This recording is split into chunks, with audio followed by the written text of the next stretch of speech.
Subscribe now and press the bell icon. Never miss an update.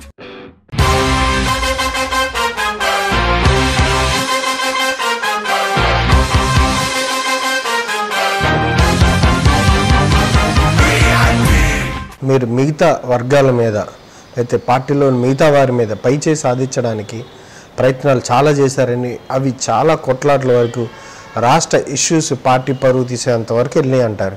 అసలు ఏమేం జరిగినాయి? మీకు ఆపోజిషన్గా ఉన్న వ్యక్తులకు సంబంధించి మీకు వాళ్ళకి తేడా ఎక్కడ వచ్చింది? అందరూ కూడా పార్టీకి పనిచేయాల్సిందే. స్వల్ప డిఫరెన్స్లు అంటారా?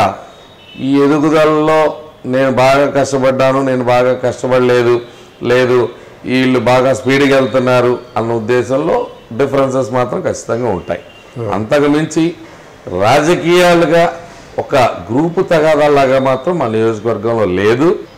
ఒకసారి వైసీపీ వాళ్ళు ఒక ధర్నా ఒక రాస్తా రోకోలాగా ఒక రోడ్డు మీద ప్రయాణం చేస్తూ ముఖ్యమంత్రి గారికి వ్యతిరేకంగా పసుపు నీళ్ళు వెళ్ళడానికి వెళ్తే ఎదుర్కొన్నది నేను.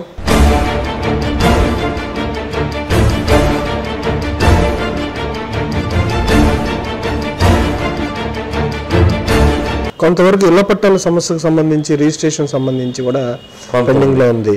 దాన్ని ఆల్రెడీ సీఎం గారి దృష్టికి తీసుకెళ్లారంటారు. అవునండి. ఇదేమన్నా మీ వరకు మీరేం చేశారు ఆ సమస్య పరిష్కారం? అది రెవెన్యూలో కొన్ని లోటుపాట్లు ఉన్నాయండి, కరెక్ట్ చేయడానికి మేము ప్రయత్నం చేస్తున్నాము. అవుతాయి.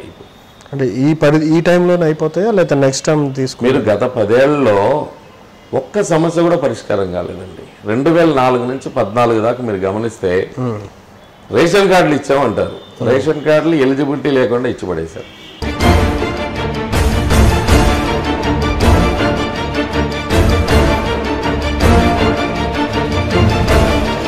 మీ నియోజకవర్గంలో రైతు రుణమాఫీ ఎంతవరకు జరిగింది?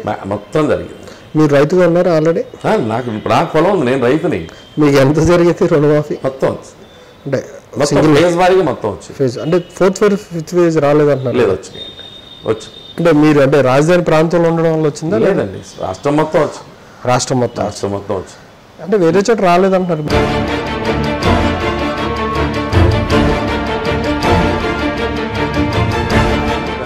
మీ నియోజకవర్గంలో ఎవరితో పోటీ ఉంటుంది? వైసీపీతోనా జనసేనతోనా? మరి ఖచ్చితంగా వైసీపీతో. జనసేన మీతో పాటు కలిసి ఇంతకుముందు పవన్ కళ్యాణ్ గారు మిత్రధర్మంగా వచ్చి చేశారు ప్రచారం. ఆయన ఇప్పుడు మళ్ళీ వేరే పార్టీ పెట్టుకున్నారు. తెలుగుదేశంలో అవినీతి పెరిగింది అంటారు. అసలు మా దగ్గర అవినీతి ఉంటే ప్రజలు మాతో ఉండరు. Number 1 point.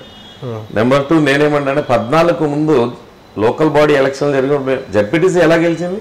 ఈ తాడేపల్లి మండలంలో ఇప్పటి వరకు తెలుగుదేశం పార్టీ గెలవలా. జడ్పీటీసీ మొట్టమొదటిది తను తెలుగుదేశం పార్టీలో 14 జనరల్ ఎలక్షన్స్ ముందు గెలిచింది. ఆ రోజు పవన్ కళ్యాణ్ గారు మాత్రం లేరు. వారు సహాయం చేశారు మాకు 14లో, ఏమాత్రం అనుమానం లేదు. వారు మాకు సపోర్ట్ చేశారు. మేము ఆ రోజు బీజేపీతో కలిసి ఉన్నాం, ఈ రోజు విడిపోయాం. మా దగ్గర ఆ రోజు నచ్చింది ఏంటి, ఈ రోజు నచ్చింది ఏంటి? ఆన్సర్ వాళ్ళు చెప్పాలి.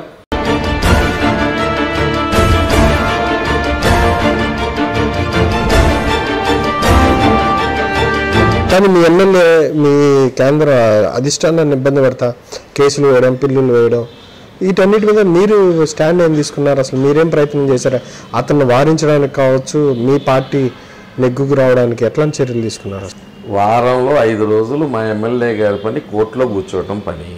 ఆయన ఎమ్మెల్యేగా ప్రజలకి ఏమీ ఒక్కటి కూడా ఒక అర్జీ తీసుకొచ్చి మా ప్రభుత్వం దగ్గరికి కానీ మా అధికారుల దగ్గరికి కానీ వచ్చి నాకు ఈ రోడ్డు కావాలి, నాకు ఈ బిల్డింగ్ కావాలి, నా నియోజకవర్గంలో ఈ పెన్షన్ రాలేదని ఏ రోజన్నా అధికారులతో మాట్లాడారా?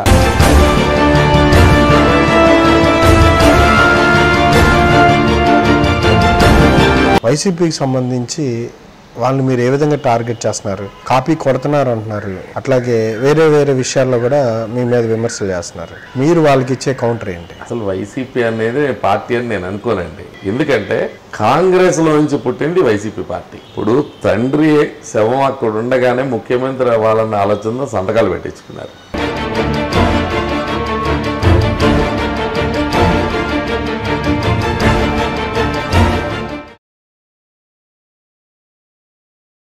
Don't forget to subscribe our YouTube channel ET Unlimited for more fun and entertainment.